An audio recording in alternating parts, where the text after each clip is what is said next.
여러분 안녕하십니까? 수요일 아침 뉴스 퍼레이드 황병준입니다. 윤석열 대통령 탄핵 심판 선고일이 모레 오전 11시로 정해졌습니다. 비상계엄 선포로 국회에서 탄핵 소추된 지 111일 만입니다. 헌법재판소 재판관 3명 이상이 기각 또는 각하를 하면 윤 대통령은 복귀하게 되고 6명 이상이 인용 의견을 내면 즉시 파면됩니다. 곽승한 기자입니다. 헌재는 어제 재판관 평의를 마친 뒤 윤석열 대통령 탄핵 심판 선고일을 통지했습니다. 4일 오전 11시 역대 대통령 탄핵 심판 때와 마찬가지로 금요일입니다. 윤 대통령 탄핵 심판 변론 기일은 2월 25일 끝났습니다. 당초 2주쯤 지난 뒤엔 탄핵 여부가 가려질 것으로 예상됐지만 38일 만에야 선고가 이뤄지게 됐습니다. 탄핵 소추된 날로부터는 111일 만입니다.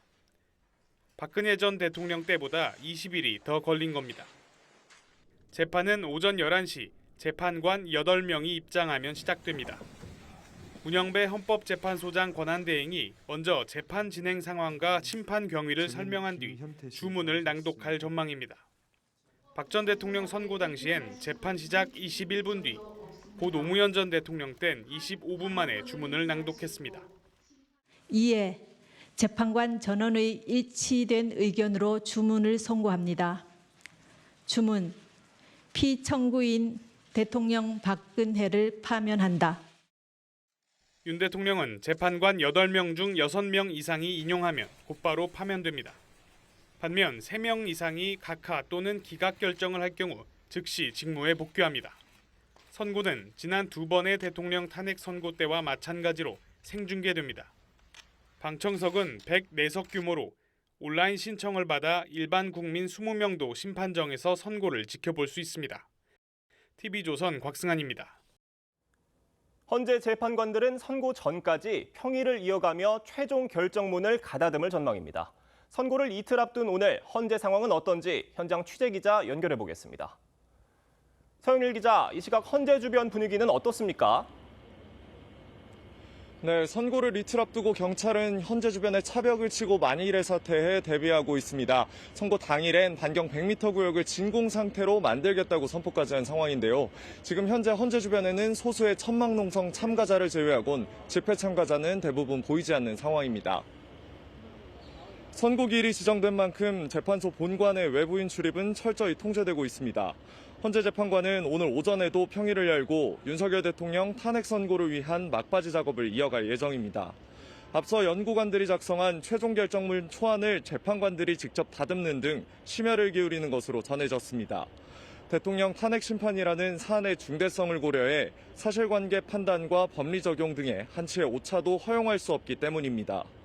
재판관들은 미리 준비된 초안을 바탕으로 선고 전까지 계속 평의를 열고 최종 결정문을 다듬을 것으로 보입니다. 법조계 일각에서는 어제 평의에서 탄핵 소추 인용 여부에 대해 대략적인 결론을 도출했다는 관측도 제기됐습니다. 하지만 재판관들이 최종 결정문을 열람하고 마지막으로 확정하는 건 내일 오후나 돼야 할 거란 전망이 나옵니다. 지금까지 헌법재판소 앞에서 TV조선 서영일입니다. 네, 윤석열 대통령 탄핵 심판 선고를 앞두고 여야 지도부는 소속 의원들에게 여의도 주변 비상 대기령을 내렸습니다. 민주당은 기각 결론은 수용할 수 없다면서 인용을 촉구했고 국민의힘은 일부 야당 의원이 불복 선언을 했다고 주장하는 등 여야 모두 대국민 여론전을 이어갈 예정입니다. 박한솔 기자의 보도입니다. 더불어민주당은 오늘부터 국회 비상대기에 들어갑니다. 소속 의원이 윤석열 대통령 탄핵 선고가 나올 때까지 국회 영내에서 머물며 상황에 대응하겠다는 겁니다. 국회에서 비상대기를 하면서 광장 행동도 유기적으로 결합하는 이런 형태로 광화문 광장에서 열리는 파면 촉구 집회에도 계속 참석하는 등 여론전도 이어갈 예정입니다. 앞서 민주당 일부 의원은 헌재가 윤석열을 끝내 파면하지 못하거나 기각하는 결론을 내린다면 수용할 수 없는 것은 너무나 자명하다. 4.19 혁명이 일어날 것이라며 불복 의지도 내비쳤습니다. 한덕수 대행이 유언적인 미임명으로 헌재 재판의 결과가 만약에 결과가 달라진다면 심각한 결함이 있는 비정상적 결정이기 때문에 국민의힘도 비상대기령이 내려졌습니다. 권성동 원내대표는 민주당은 인민재판을 방불케 할 정도로 특정 판결을 강요하고 일부 의원들은 불복 선언도 했다고 직격했습니다. 친윤계 일부 의원은 헌재와 밤샘 농성도 이어갔습니다. 반드시 기각 또는 각하 선고가 내려짐으로써 대통령께서 조속히 직무 복귀하는 것이 오늘 국회 본회의에는 야당 주도의 최상목 부총리 탄핵안이 보고됩니다. 탄핵안은 4일 표결될 전망인데 윤 대통령 파면 결정이 나올 경우 폐기 수순을 밟을 것으로 보입니다. TV조선 박한솔입니다. 네, 헌재의 심리가 오래 걸렸고 국회가 탄핵 소추안 의결 전 법사위 조사를 하지 않아서 정작 탄핵 소추 사유가 무엇인지 희미해졌다는 분들 많은데요. 쟁점이 되는 사안들 윤재민 기자가 정리했습니다. 국회가 윤석열 대통령을 탄핵 소추한 주요 사유는 우선 비상계엄의 위헌, 위법성입니다. 헌법이 규정한 비상계엄 선포 요건에 해당하지 않는다는 게 국회 주장입니다. 전시, 사변 혹은 이에 준하는 국가 비상사태가 아니었고 국무회의 의결도 거치지 않아 적법성을 어겼다는 겁니다. 이에 대해 윤 대통령은 민주당의 입법 폭주로 안보, 경제, 행정 기능이 마비된 상태여서 발동 요건에 해당한다고 주장했습니다. 겉으로는 멀쩡한 것처럼 보이지만 실질적으로 전시 사변에 못지않은 국가 위기 상황이라고 저는 판단하고 있습니다. 또 국무회의를 거쳐 생방송을 통해 계엄을 선포했다며 절차도 문제가 없다고 했습니다. 이에 대해 한덕수 국무총리는 정식 국무회의로 보긴 어렵다고 했습니다. 형식적인 또 실체적인 흠결이 있었다고 생각합니다. 국회는 계엄 선포 후 군병력을 동원해 국회를 장악하고 헌법에 규정된 국회의 계엄 해제 의결 권한을 무력화하려 했다고도 주장했습니다. 반면 윤 대통령은 질서 유지 차원이라고 했습니다. 질서 유지를 위해 국회에 최소한의 병력을 투입했으며 국회가 해제 요구 결의를 하자 즉각 병력을 철수하고 국회의원을 끌어내라는 지시가 있었다는 군인들의 증언이 있었지만 누가 누구를 끌어내라고 한 건지에 대해선 말이 엇갈렸습니다. 국회 내에 인원들을 끌어내는 임무를 부여받은 것 같다라고 표현을 했습니다. 일체의 정치 활동을 금지한 비상계엄 포고령 1호, 선관위 점거, 정치인 체포조 운영 의혹도 국회의 탄핵 소추 사유입니다. TV조선 윤재민입니다. 네, 오늘 전국 23개 선거구에서 재보궐선거가 치러집니다. 부산시 교육감을 비롯해 서울 구로구청장, 충남 아산시장, 경남 거제시장 등 기초단체장 5명과 지방의원 17명이 선출됩니다. 윤석열 대통령 탄핵소추 이후 처음으로 열리는 전국 단위 선거인 만큼 민심의 가늠자가 될 것이라는 분석도 나오고 있지만 사전투표율은 7.94%로 다소 낮은 상태입니다.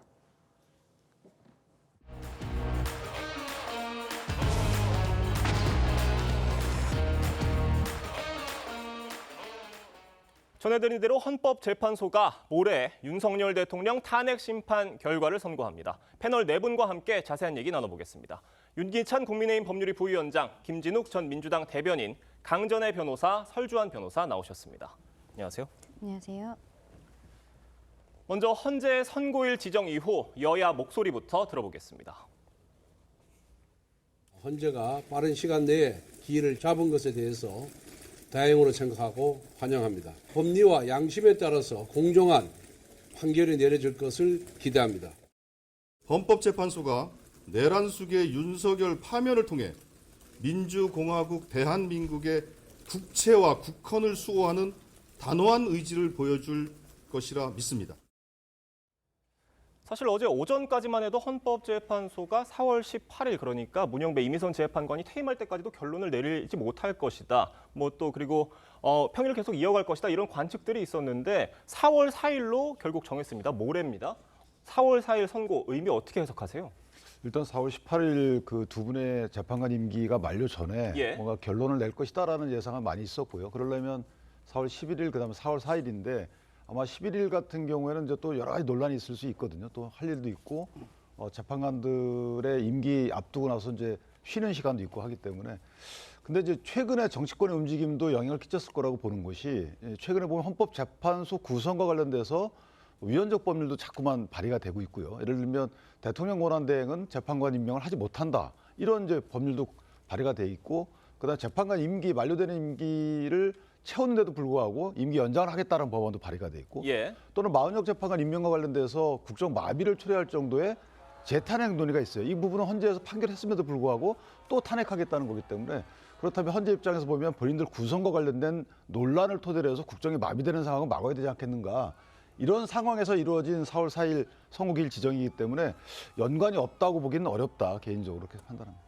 지금 헌법재판소가 지난주 목요일 이후부터 평의 시간이 점점 짧아지더니 어제 결국 이제 선고 기일을 지정을 했습니다. 주말 사이에 무슨 일이 있었던 것 같거든요. 어떻게 보세요? 글쎄요, 뭐 주말 사이에 당장 주말 사이에 어떤 결정이 된 것은 아닌 것 같고요. 그동안 헌법재판관들이 2월 25일 날 변론을 종결한 이후에 많은 평의 시간을 가져오면서 상당한 쟁점에 대해서 이 쟁점 정리들이 다 끝났다, 이런 얘기들이 나왔는데, 많은 분들이 이 선고 기일 지정이 이제 연기가 계속 늦어지면서 온갖 억측과 해석들이 이제 구구절절하게 나오지 않았습니까? 그런 가운데서 뭐 재판관들의 어떤 이견이 있는 거 아니냐, 뭐 5대3 교착설까지 나오고 이런 여러 가지 상황들이 있었는데, 이제 선고 기일이 지정됐다라는 부분들은 그런 부분들에 대한 정리가 다 끝났다라는 것을 의미하는 것이고요. 특히 마은혁 재판관 후보자를 임명하지 않은 것이 헌법재판소에서 위헌적이다라는 판단이 나온 상황이기 때문에 이 5대3 교착설처럼 어떤 이 마은혁 재판관의 미임명이 이 결과에 영향을 줄 수 있는 상황이었다면 아마 그 선고 기일 지정이 어려웠을 수 있다라고 보는데, 지금은 마은혁 재판관이 참여하지 않는 8분의 재판관으로도 충분히 결과를 뒤집을 만한 그런 상황은 아닌 것이다. 어쨌든 인용 쪽이 된다면 8대0, 뭐 7대1, 6대0까지, 6대2까지 가능한 것이고요.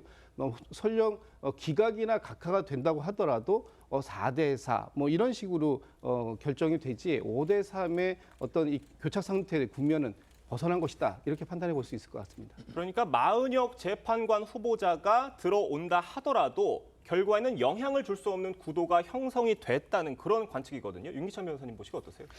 뭐 그럴 수는 있는데, 만약에 이제 그것만 갖고 또 기다린다, 그때까지 기다려 왔다라고 보기에도 좀 어폐가 좀 있어 보이는 것이, 이제 5대3 아직은 임명이 안 된 상태인데 그 임명 안 된 것에 대해서 물론 헌재에서 위헌 판단했기 때문에 그런 논리도 가능한데, 이럴 수도 있죠. 많은 분이 움직였을 수도 있어요. 그러니까 그 한 분이 움직인 거였다고 보다는 예를 들면 3대5일 수도 있는 거거든요. 그러니까 각하 의견이 좀 더 늘어났을 가능성도 있기 때문에, 다만 이제 마은혁 재판관의 존재나 미임명 여부에 대해서 나중에 국민적 판단을 또 받을 수 있기 때문에, 다만 재판관들이 그것을 이유로 해서 미뤄왔다, 이렇게 보이지는 않아요. 그러니까 또 다른 사유가 있을 수 있어서 저것만 갖고 정치적 판단했다라고 보기에는 아직까지 좀 이르지 않겠는가라는 생각합니다. 뭐 8대 0일지 7대 1일지 또 뭐 3대 5일지 4대 4일지는 저희가 그날 헌재 선고 결과를 지켜봐야 되는 건데, 그날 헌재 선고 날에 저희가 문영배 헌재 헌법재판관 권한대행의 첫 마디를 들어보면은 그날 결과를 어느 정도는 예측할 수 있다, 이런 겁니다. 어떻게 보세요? 지금 이제 선고를 하는 순서가 원래는 이제 재판관의 재량입니다. 그런데 문영배 소장 같은 경우에는 지금까지 선고했었던 것들을 보면요, 선고요지를 먼저 읽고 그 뒤에 주문을 이야기를 하면은 대체로 전원일치로서 결과가 나왔었고요. 반대로 주문을 먼저 읽는 경우에는 의견이 나뉘는 경우들이 있었습니다. 과거 박근혜 전 대통령의 경우에도 전원일치로서 결과가 나왔었는데, 당시에도 이유가 먼저 나오고 마지막에 선고가 나왔었거든요. 어쨌든 재량이긴 하지만 초반에 이야기하는 부분들을 보면은 한 20-30분 정도 이어질 것으로 보이는 이 선고가 대략적으로 가늠이 될 것으로 보입니다. 네, 지금 윤석열 대통령이 탄핵 심판 선고일에 출석을 할지도 관심사입니다. 윤석열 대통령이 그간 변론 기일에는 계속 모습을 비춰왔기 때문에 이번 뭐 탄핵 심판 선고일에도 모습을 나타낼 수 있을 거다라는 관측이 있는 반면에 뭐 또 어떤 다른 결과를 예측했을 경우에는 나오지 않을 수도 있을 것 같거든요. 어떻게 보세요? 뭐 아마 결정은 당일날 아침에 또 이루어질 수 있을 것 같다. 왜 그러냐면 사실상 어제 여러 언론 보도에 의하면 사실상 판결까지 어저께 마쳤다라는 얘기가 있거든요. 그래서 그렇다고 한다면 어떤 헌법재판소 주변의 분위기라든지 판결이 어느 방향으로 났을지 이런 부분에 대해서 아마 대통령 측에서도 상당히 관심을 기울일 것이고 아마 결론을 아마 유리하다고 본인 입장에서 대통령 측 입장에서 판단해서 유리한 결론이라고 한다면 저는 출석을 할 것이고요. 그렇지 않다고 한다면 출석을 하지 않지 않을까. 근데 원칙적으로 보통 이제 출석을 하지 않는 것들이 이제까지의 뭐 통례라서 그냥 출석 여부와 어떤 결론과의 연관성을 짓기는 좀 어려움이 있는 것 같습니다. 뭐 말씀해주신 부분 중에 평결을 지금까지는 뭐 박근혜 전 대통령이나 노무현 전 대통령 경우에는 뭐 선고 당일 또 그 하루 전에 이렇게 해왔었는데 이번에는 지금 사흘 전에 평결을 했다는 겁니다. 지금 그렇게 알려지고 있는데 이게 무슨 의미로 보세요, 강정현 변호사님? 지금 어제 한 언론사에서 예. 그런 형태로 보도가 나가고 다른 곳에서 끌어다 쓰고 있는데 예. 저는 사실상 그 보도가 과연 맞을까 좀 의문이 있습니다. 네. 왜냐하면 지금 헌법재판소에서는 대통령 사건에 대해서 최우선적으로 판단을 하겠다고 했거든요. 만약에 어저께 결론이 났다라고 하면 저는 오늘이나 내일 선고를 하지 금요일까지 미룰 상황은 아니다라고 생각을 합니다. 다만 이제 아마 저는 그런 형태의 보도가 아닌가 싶어요. 여러 가지 경우의 수에 따라서 그 판결문을 미리 써놓은 상황에서 마지막까지 헌법재판관들이 결정을 못 내리고 그리고 금요일 날 오전에 선고 전에 모여서 그것을 완전히 정리하는 것인데 이 경우의 수의 판결들이 나와 있는 것을 가지고 그렇게 좀 보도가 크게 된 것이 아닌가라고 생각은 하는데요. 예. 어쨌든 저는 마지막까지 헌법재판관들이 고민을 하는 시간들이 필요했기 때문에 어제 선고 기일은 지정을 했지만 그것이 3일 뒤로 잡힌 것이 아닌가라고 생각합니다. 그러니까 실제 평결이 이루어졌는지는 저희가 좀 두고 볼 일이다 이런 말씀이십니다. 지금 윤석열 대통령의 파면 여부를 놓고 여야의 전망은 엇갈리고 있습니다. 어떤 얘기 나오는지 들어보겠습니다. 절차적인 불공정, 불법, 위법 너무나도 많이 자행된 게 대통령의 탄핵 심판 과정이었다. 그래서 당연히 기각각하된다. 네, 만장일치 확신합니다. 헌법을 위배한 상황에서 발생했던 부분이기 때문에 이거를 면할 수 있는 가장 적합한 방법은 파면이다. 지금 좀 도드라지게 들리는 부분이 지금 박찬대 원내대표의 만장일치를 확신한다는 부분입니다. 지금 헌법재판소가 철통 보안 속에 평일을 이어왔는데 어떻게 좀 확신할 수 있는지 이런 생각이 들거든요. 어떻게 보세요?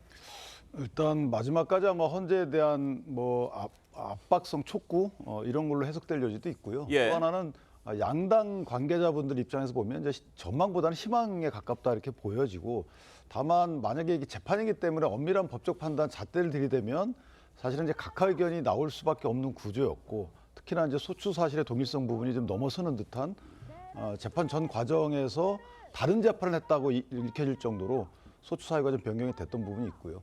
그다음에 재판의 증거 채택 문제도 좀 있기 때문에 법리의 발권과 법리를 좀 중시하는 재판관들 입장에서는 각하 의견이나 아니면 사실관계를 인정하지 않는 듯한 재판을 전제로 해서 기각 의견이 나올 여지도 있다.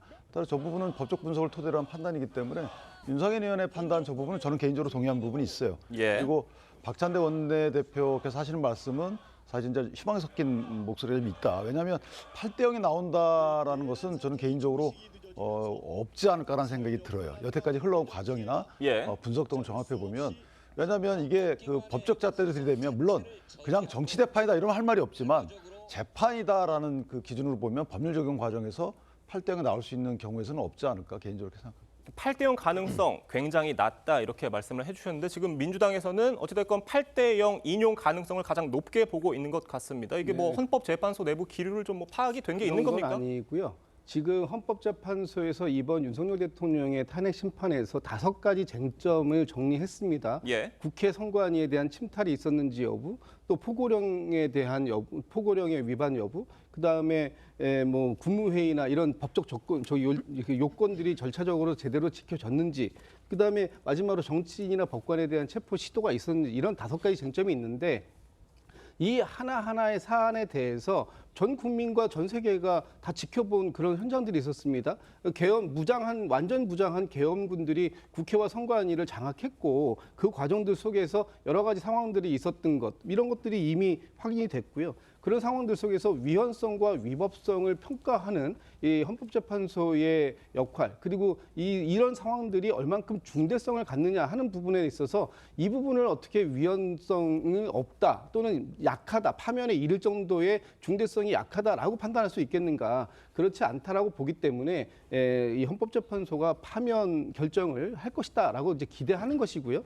그다음에 헌법재판소의 역할이라는 게 있는 거 아닙니까? 헌법재판소는 이 헌정 수호의 최후의 보루 기관으로서 이 지금의 이런 그 혼란한 상황들을 마침표를 찍어줄 것이다라는 기대감이 있는 것인데 이 이후의 상황까지를 다 종합적으로 고려했을 때 윤석열 대통령에 대한 인용 결정을 통해서 파면이라는 그런 주문을 내려주실 것이다 이렇게 기대하고 있는 것입니다. 네, 지금 뭐 말씀해주신 5가지 탄핵 소추 사유 그리고 뭐 내란죄 철회 또 그리고 검찰 조서의 채택 여부 등등 여러 가지 쟁점들이 있는데 두 변호사님께 좀 여쭤볼게요. 강준혜 변호사님이 보시기에는 이 여러 가지 쟁점 중에 어떤 점을 두고 헌법재판소 재판관들이 가장 의견이 좀 첨예하게 갈렸을 것으로 보세요? 일단 초반에 각하 의견을 가지신 분들이 저는 있을 것이라고 생각을 하거든요.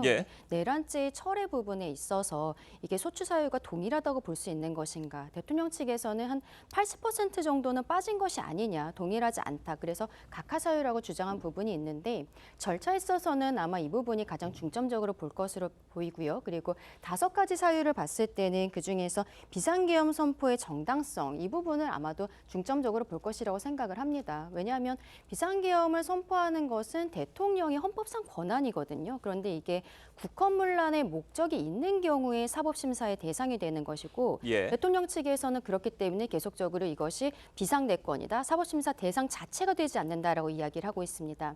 그럼 국헌문란의 목적에 대해서 아마도 판단을 할 것이라고 봅니다. 그리고 마지막으로 만약에 위헌 위법했다라고 판단이 되더라도 이것이 파면에 이를 정도로 중대했던 것인가, 그것은 어떻게 보면은 정말로 헌법재판관들이 재량을 가지고 있는 부분이라고 생각할 수 있거든요. 이 부분까지 아마 세 군데에서 각각 판단이 이제되지 않을까라고 생각합니다. 설주환 변호사님 어떻게 보세요? 네, 그러니까 절차적인 부분과 관련해서 말씀해 주신 대로 내란죄 철회 여부, 사실상 철회한다라고 국회소추위원단 측에서는 얘기를 했지만은 법적으로 이게 정확하게 철회가 된 건지 안 된 건지에 대해서는 결론이 나 있지 않습니다. 이 부분을 헌법재판관 각자가 어떻게 판단할지 이걸 보여야 될 것 같고요. 그다음에 지금 5가지 사유 중에서 그렇게 판단할 수 있습니다. 기각 의견이라든지 인용 의견을 가지신 분들은 위헌하고 그다음 중대한 위법이다라는 것일 텐데 이게 과연 중대한 위법이 있는가? 그러니까 위법이라든지 위헌적일 수 있겠지만은 이것이 대통령직을 수행할 수 없을 만한, 예를 들어서 그러한 중대한 위법인가 여부를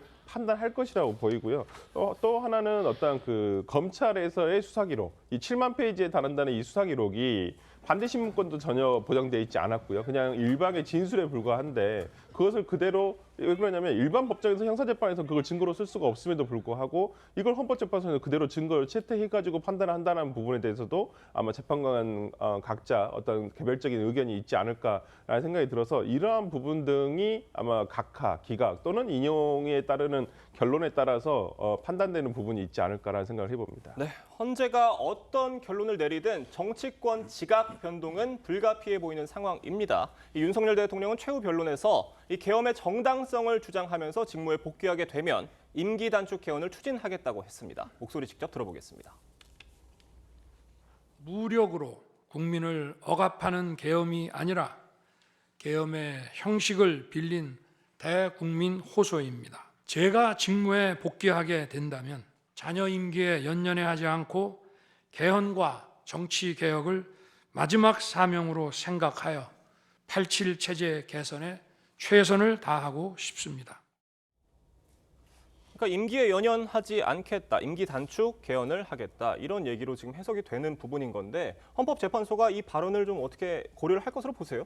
저는 연착륙, 이런 충돌 과정을 연착륙을 통해서 만약에 그 해결하려고 하는 의도가 있다면 각자 재판 대놓고 그걸 토론 주제로 삼지는 않겠지만 재판관들끼리 그런데 각자 재판관들은 아마 내심에 작용을 할 여지가 있어요. 왜냐하면 대통령의 비상계엄이라는 게 이제 저희가 그냥 추상적으로 요건에 해당하는지 여부를 따지지만 실제로 보면 작용이라는 민주당의 입법 독재가 있었잖아요. 이거 입법 독재에 대해서 반작용으로 계엄이 있었던 거기 때문에 그건 만약에 비상계엄에 대한 법적 평가와 대통령을 걷어낸다면 나머지 민주당의 이 부분을 어떻게 해결할 것인가. 국회 절대 권력의 또 다른 선출 권력의 한 축인 국회가 이렇게 마음대로 하고 있는 거 대통령 중심제가 아닌 것 같아요. 지금 보면 거의 의원 내각제도 아니고 그냥 뭐 일단 독재 체제인 듯한 이런 모습을 보여주기 때문에 입법 자제를 하고 있지 않잖아요. 이걸 어떻게 제도적으로 해증할 것인가에 대해서 국민적 분명히 공감대가 있고 이재명 대표께서도 분명히 개헌은 하겠다. 다만 지금은 내란 종식을 위해서 최선을 다하고 싶다라는 것이기 때문에 헌법재판소 판결로 이것이 일단락되게 되면 개헌에 대한 국민적 의지가 본물 터질 것이고 분명히 국회의 권한 제한과 대통령제의 제도 보완이 분명히 필요하다. 그래서 이 부분은 대통령이 말한 것처럼 아마 내년도 그 지방선거 때까지는 어느 정도 결론이 나지 않을까 그렇게 생각합니다. 네, 지금 뭐 국민의힘은 기각이나 각하를 기대하는 분위기이기는 한데 탄핵안이 인용이 된다고 한다면 조기 대선은 현실화되는 상황입니다. 지금 당 지도부 분위기는 어떻습니까? 조기 대선 관련해서. 지금 당에서는 어쨌든 헌법재판소에서 어떤 결론이 나오던지 간에 받아들이겠다라고 하고 있지만 조심스럽게 각하 혹은 기각에 대해서 좀 기대를 하고 있는 상황입니다. 그렇기 때문에 저희 입장에서는 현재로서는 조기 대선에 대해서 이야기할 상황은 아니고 어쨌든 만약에 이제 결론이 나게 된다면 특히 이제 판결문의 결정 내용들이 들어가 있을 것인데요. 그것을 보면서 저희가 차차 준비를 해야 되지 않을까라고 생각합니다. 민주당의 경우에는 뭐 조기 대선이 치러진다고 한다면 이재명 대표 독주 체제 속에 뭐 비명계도 어찌됐건 움직이기는 할 것 같습니다. 어떻게 보세요? 설정 변호사님? 네. 저는 비명계가 아무래도 기존에 항소심, 그러니까 이재명 대표의 공선법 항소심 전에는 공선법의 결과를 보고 아마 당내에서도 이견이 있을 것이다 하는데 지금 상황은 거의 이견을 제시할 수가 없는 상황이 될 것이고요. 아마 민주당으로서는 지금 단축된 경선을 통해서 최대한 후보 선출을 빨리 하겠다라는 생각을 할 것이고 그것 때문에 저는 오히려 이 비명계에서는 대권보다는 차기 당권을 노리고 아마 움직임이 있지 않을까라는 생각을 해봅니다. 윤기찬 국민의힘 법률위 부위원장, 김진욱 전 민주당 대변인과는 여기서 인사드리도록 하겠습니다. 감사합니다. 이재명 민주당 대표 형사 재판이 어제 하루만 2개 잇따라 열렸습니다. 오전에 열린 대장동 재판엔 이 대표가 직접 출석했고 오후에 열린 위증교사 항소심 재판은 준비 기일이어서 변호인만 나왔습니다. 위증교사 2심 재판부는 오는 6월 3일에 심리를 마무리한다고 밝혔는데 이르면 7월 초에 선고가 나올 전망입니다. 류태영 기자입니다. 방탄복을 입은 이재명 대표가 지지자들을 향해 인사를 건네며 대장동 재판에 출석합니다. 검찰은 위증교사 재판 빨리 끝내자고 하는데 어떤 입장이십니까? 오후에는 위증교사 항소심 공판 준비 기일이 열렸습니다. 준비 기일에는 피고인 출석 의무가 없어서 이 대표는 나오지 않았습니다. 재판부는 다음 달 20일 첫 공판을 열어 검찰의 항소 이유를 듣고 김진성 씨 증인 신문을 하기로 했습니다. 애매한 게 그때는 제가 밖에 먼저 나와서 그런 얘기를 들었다고 해주면 되죠. 이어 6월 3일 2차 공판으로 재판을 마무리하기로 했습니다. 이르면 7월 초에 선고가 나올 전망입니다. 1심 재판부는 이 대표의 요구로 허위 증언했다며 김진성 씨에게 유죄를 선고했지만 김 씨의 위증을 예견할 수 없었다며 이 대표에겐 무죄를 선고한 바 있습니다. TV조선 류태영입니다. 화제가 된 사건 사고 소식 짚어보는 아침의 이슈 시간입니다. 네, 계속해서 강전의 변호사 설주한 변호사와 함께 이야기 이어가겠습니다. 네, 이재명 대표의 위증교사 항소심 재판부가 오는 6월 3일 심리를 마무리하겠다, 그러니까 결심 공판을 하겠다 이렇게 입장을 밝혔습니다. 만약 조기 대선이 현실화된다면 대선 전의 선고는 어려울 것 같아요. 어떻게 보세요? 그렇죠. 왜냐하면 대통령에 대한 탄핵 심판 선고가 4월 4일에 있을 것이고 조기 대선이라는 것은 대통령의 파면을 전제로 한 이야기지 않겠습니까? 근데 4월 4일에 만약에 파면 선고가 된다면 60일 안에 이 대선이 치루어져야 된다는 것이 또 법으로 정해져 있거든요. 그렇게 됐을 때는 지금 6월 4일에 결심을 한다라고 했을 때는 선고까지 한 4주에서 6주 정도가 더 소요가 됩니다. 그럼 그때까지는 아마도 이제 여기에 대해서는 판결까지는 가기 어려울 것으로 예상이 됩니다. 네, 1심 재판부는요, 위증을 한 김진성 씨에게는 유죄를 인정했습니다. 그렇지만 이재명 대표에게는 위증을 요청한 고의 없다라고 보고 무죄를 선고했거든요. 2심 재판부에서 쟁점으로 다뤄질 사항은 어떤 거 있을까요? 제가 어제 준비기일에서 이제 위증죄 정범이라고 하는 김진성 씨에 대해서 지난 준비기일에서 어떤 본인의 입장을 밝히진 않았어요. 이 위증을 자백했다는 부분에 대해서. 근데 어제 위증을 자백했다는 부분에서 기존의 1심에서의 진술과는 조금 다른 부분이 나왔기 때문에 저는 이 부분과 관련해가지고 판단을 될 것이고 저는 법리적인 검토 외에는 다른 건 없습니다. 1심에서 무죄를 받았기 때문에 저는 그 부분과 관련해서 신속하게 아마 결론이 나는 것으로 보입니다. 네, 뭐 지금 가정이기는 합니다만 이 대표가 조기 대선에 출마를 하고 당선이 된다면 지금 뭐 저희가 얘기를 했던 위증교사 사건을 비롯해서 다른 5개의 재판이 모두 중단이 될 가능성이 있느냐, 이게 지금 결국 헌법 84조 얘기입니다. 이게 좀 이 헌법 84조 논란이 좀 정리가 될 것으로는 보세요. 아마도 이것은 헌법재판소에서 더 정리가 될 것으로 보입니다. 왜냐하면 이재명 대표의 입장에서는 개인의 어떤 기본권 침해를 이유로 해서 헌법소원을 제기할 것이고, 아마 헌법재판소에서 이 부분과 관련해서 84조 해석을 할 것이라고 보이기 때문에 소추의 의미가 정확하게 어떠한 경우인가, 재판까지도 포함되는 것을 얘기하는 것인지에 대해서 아마 대법원 또는 아마 그 헌법재판소까지 가서 아마 결론이 나지 않을까라는 생각을 해봅니다. 네, 결국은 이제 헌법 84조가 다시 논란이 될 것이다, 재부상할 것이다라는 이야기가 나오고 있는데, 일단 여당에서는 현직 대통령이라도 이미 기소된 사건에 대해서는 재판을 받아야 된다는 입장이에요. 그렇죠. 이재명 대표가 한 방송에 출연을 해서 대통령이 된다면 본인과 관련한 사건들이 모두 중지가 된다는 것이 헌법 84조를 해석하는 법조계의 다수설이라고 이야기를 했거든요. 다만 그런 다수설이 없다는 것이 오히려 다수설입니다. 그래서 이것이 문제가 되고 있는 것인데, 지금 저희 여당에서 보았을 때는 이 84조를 해석하는 것 자체가 그 이후에 새로운 죄로서 기소되는 것들에 대해서 중지가 된다는 것이지, 이재명 대표처럼 이미 기소돼서 재판이 진행이 되고 있는데 이것을 중지하는 것을 해석할 수는 없다라는 것이죠. 그리고 기본적으로 만약에 조기 대선이 이루어지고 이재명 대표가 민주당의 대권 주자로서 이렇게 하게 된다면 오히려 본인에 대한 사건들에 대해서 빨리 처리해달라고 이야기하는 것이 국민들에게 국가의 지도자로서 더 맞는 모습을 보이는 것이 아닌가라는 생각도 듭니다. 지금 이 대표는 본인의 대장동 재판에는 출석을 하고 있지만, 이 증인으로 채택된 민간업자들 재판에는 4차례 연속으로 출석을 하지 않았습니다. 그러니까 재판이 좀 뭐 10분 안팎으로 그냥 끝난 거거든요. 이게 일반 시민이라고 한다면은 이렇게 또 이재명 대표의 경우에는 또 재판부가 과태료를 부과하는 상황도 있었는데도 나가지를 않은 거예요. 지금 일반 시민으로서는 참 상상하기 어려운 일입니다. 어떻게 보세요? 아마 이재명 대표로서는 대장동 관련해가지고 본인이 최대한 연관성이 없다라는 것을 아마 보여주고 싶다라는 생각에서 아마 증인으로 출석을 하지 않는 것으로 보이고요. 그렇다고 한다면 아무래도 실체 진실의 발견이라는 관점에서는 이재명 대표가 당시 성남시장으로서 출석을 해서 증언을 해주는 게 가장 좋다라고는 생각되지만은, 본인의 어떤 정치적 입지가 있고 지금의 정치적 상황이 본인이 증인으로서 출석을 하는 것이 적절치 않다라고 판단을 한 것으로 보이는데, 증인에 대한 것은 강제 구인까지도 가능합니다만은 현역 의원의 신분을 가지고 있기 때문에 아마 재판부에서도 이 점을 고려해 봤을 때는 아무래도 강제적인 방법을 취하기에는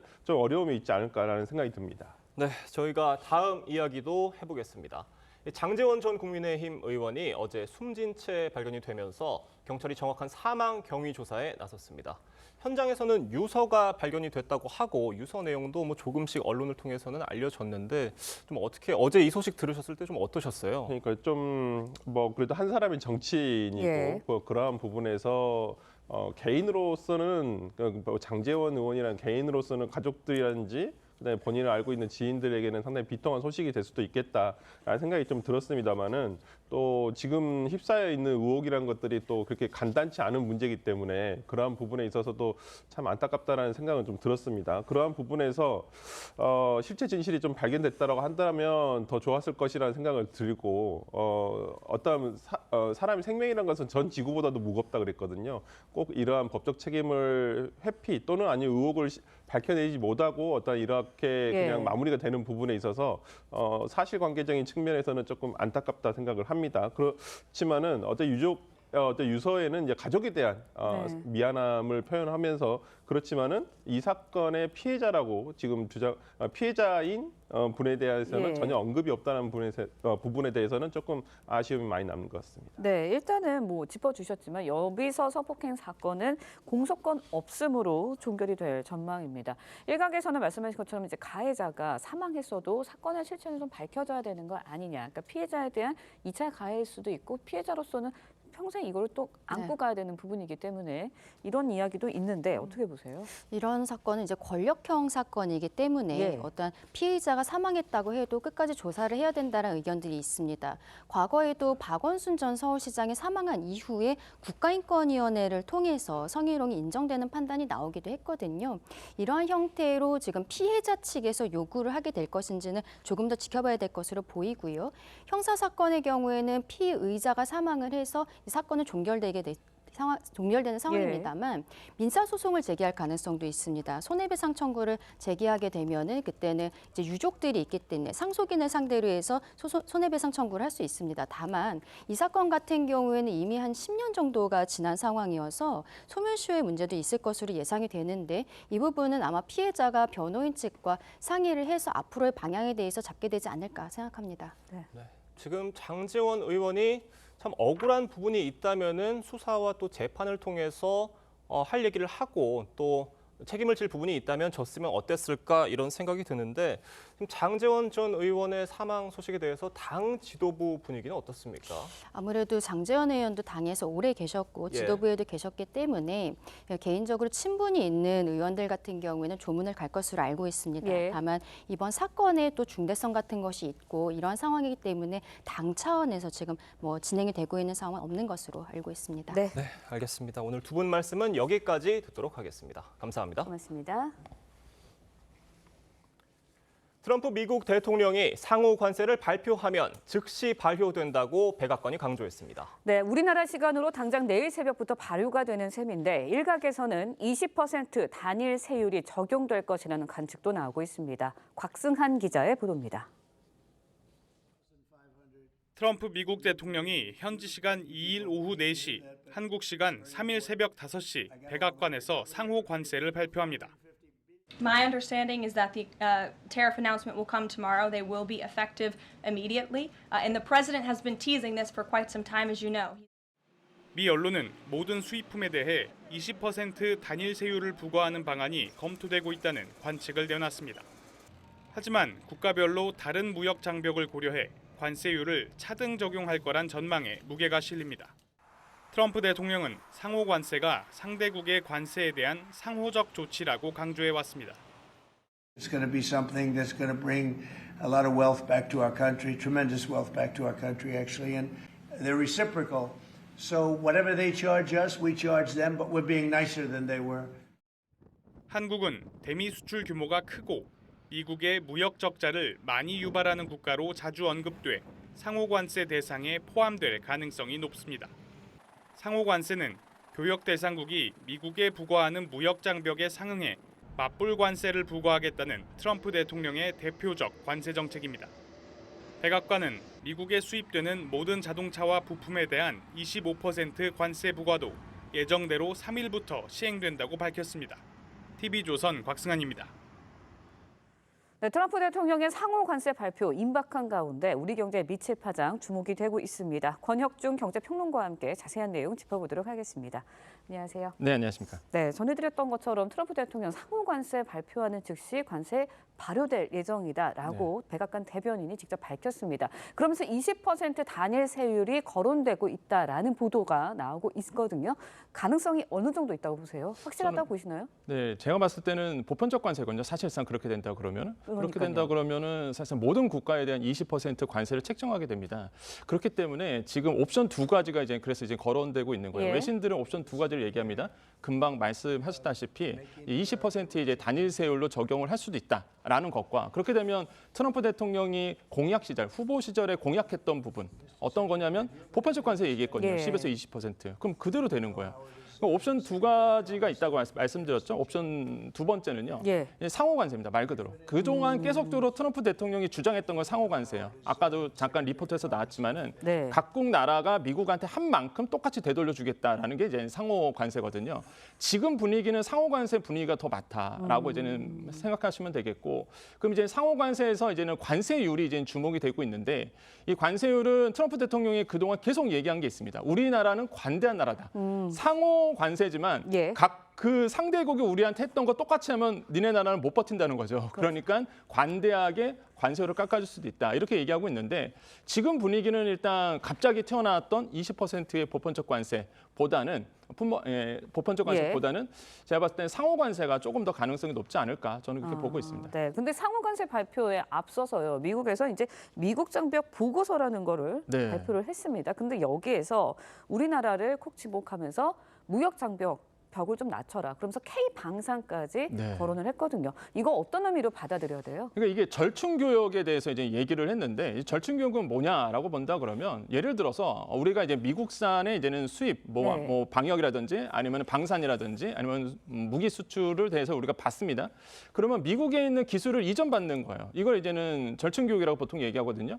그러니까 우리나라 같은 경우는 지금 이제 1,000만 달러, 그러니까 147억 원 이상의 무기를 우리가 수입하게 되면 당연히 그 상대국에 있는 기술을 좀 이전받는 걸로 돼 있습니다. 그런데 이건 우리나라뿐만 아니라 모든 나라가 똑같이 하고 있는 게 절충 교육이에요. 근데 하고 있는데 갑자기 이걸 가지고 비관세 장벽이다라고 이제 콕 집어서 얘기를 하고 있는 거죠.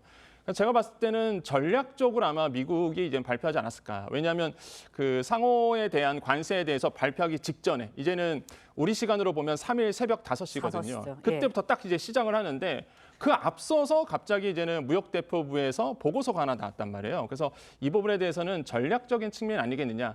또 이번에 나왔던 것이 절충교육, 방산뿐만의 문제가 아니라 이 소고기 얘기도 같이 했습니다. 우리는 30개월 이상에 대한 미국산 소고기 받지 않고 있고 있는데 이거 30개월 이상도 30개월 이상도 받아내라. 지금 이렇게 좀 암묵적으로 제가 강요를 하고 있는 부분이거든요. 그래서 이런 부분들이 지금 시장에 미칠 파장이 굉장히 크다라고 좀 생각하고 있습니다. 네, 근데 결국은요. 추가적으로 좀 질문을 드리면 국방비 증액을 노리고 이런 얘기한 건 아니냐 이런 일각의 지적도 있는데 이거에 대해서는 어떻게 보세요? 네, 충분히 뭐 그럴 가능성도 있다라고 생각을 해봐요. 지금 트럼프 대통령이 계속적으로 요구하는 게 우리나라뿐만 아니라 유럽도 마찬가지죠.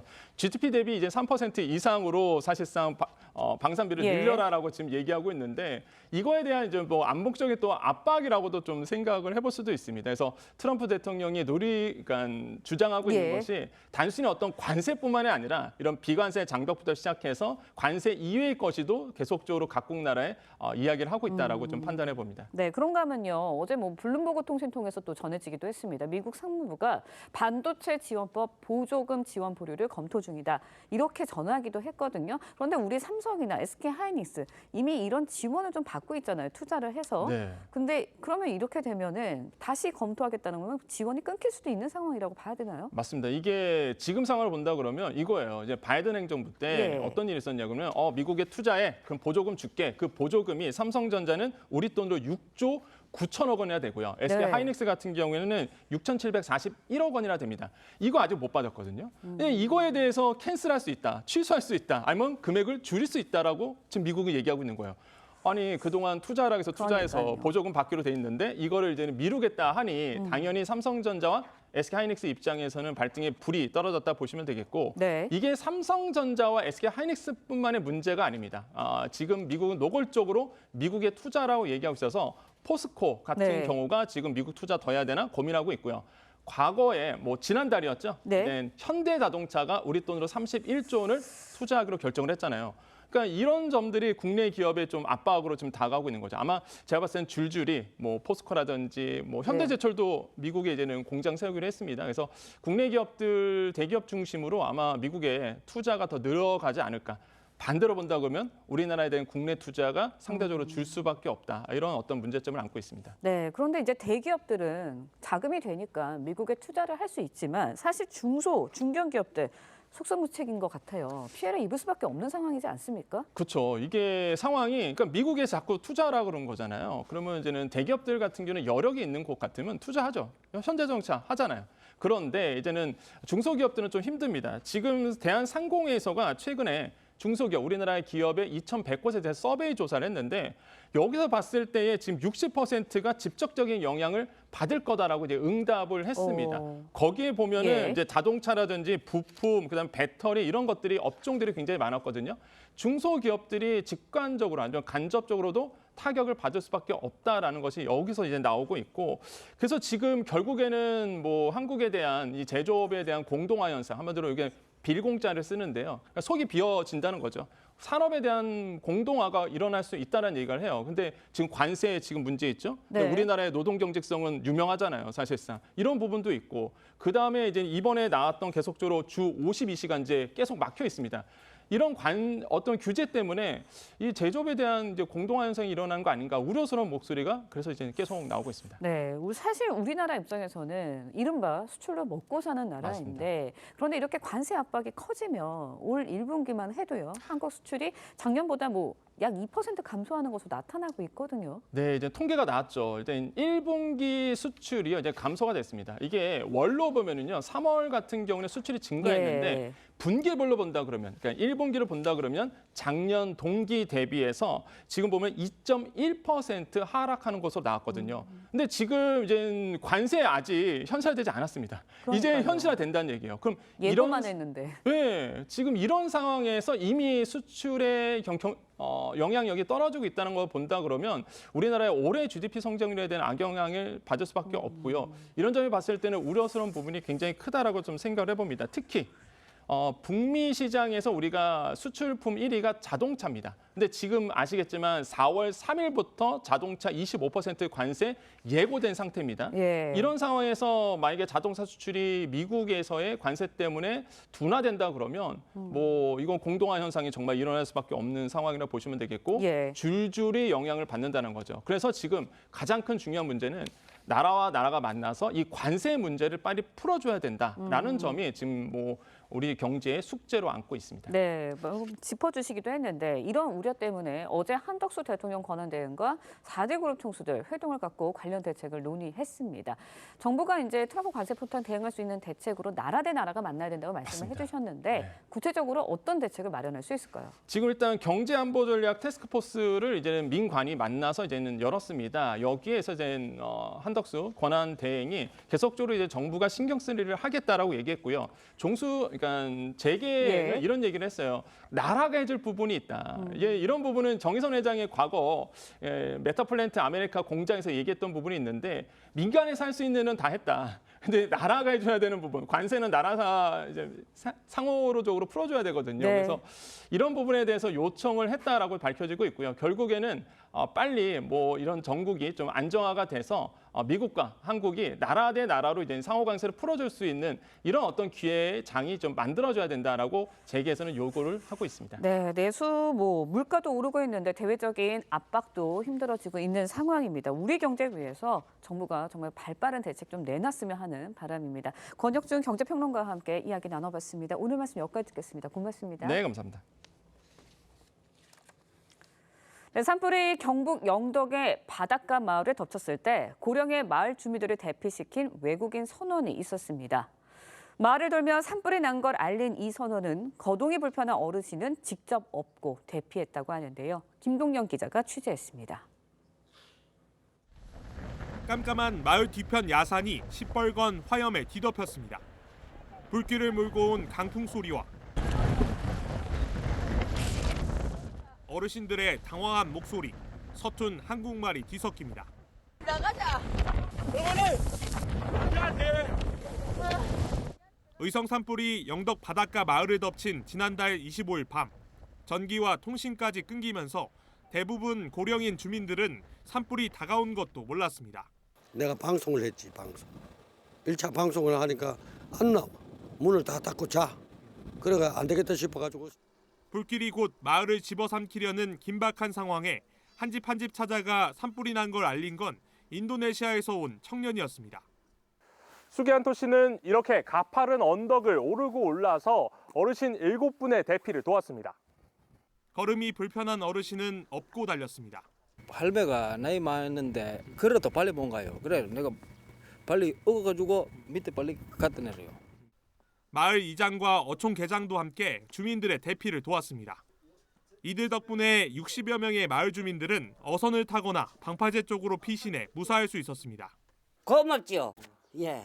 내일 안 그랬으면 그 방에 있었지. 방에 불나 죽었을지도 모르지 뭐.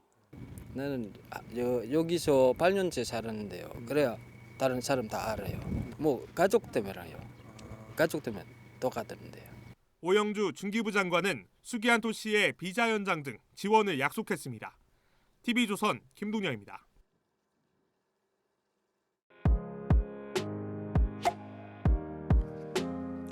네, 렌즈에 담긴 그 순간 그 의미를 짚어보는 시간이죠. 사진 기자가 선택한 아침 한정입니다. 오늘은 조선일보 사진부 장면성 기자와 함께합니다.